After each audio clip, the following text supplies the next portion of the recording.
সালাতে দোয়া কবুল হয়। সালাতে দোয়া কবুলের 3 জায়গা।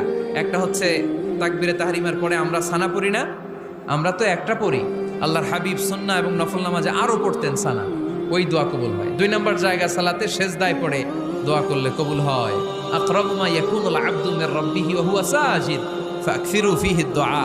বান্দা যখন সেজদায় লুটিয়ে পড়ে, বান্দা আল্লাহর সবচেয়ে কাছে চলে যায়।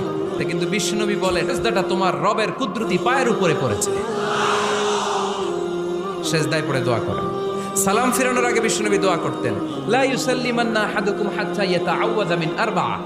আল্লাহর হাবিব বললেন, 4 জিনিস থেকে পানাহানা আছে আমার কোন উম্মত যেন সালাম না ফিরায়। তারা যেন পড়ে, আল্লাহুম্মা ইন্নী আউযু বিকা মিন আযাবিল কবর, আউযু বিকা মিন আযাবি জাহান্নাম, আউযু বিকা মিন ফিতনাতিল মাহইয়া ওয়াল মামাত, আউযু বিকা মিন ফিতনাতিল মাসিহিদ দাজ্জাল। আল্লাহ কবরের আযাব থেকে বাঁচাও, আল্লাহ জাহান্নামের আগুন থেকে বাঁচাও, আল্লাহ জীবন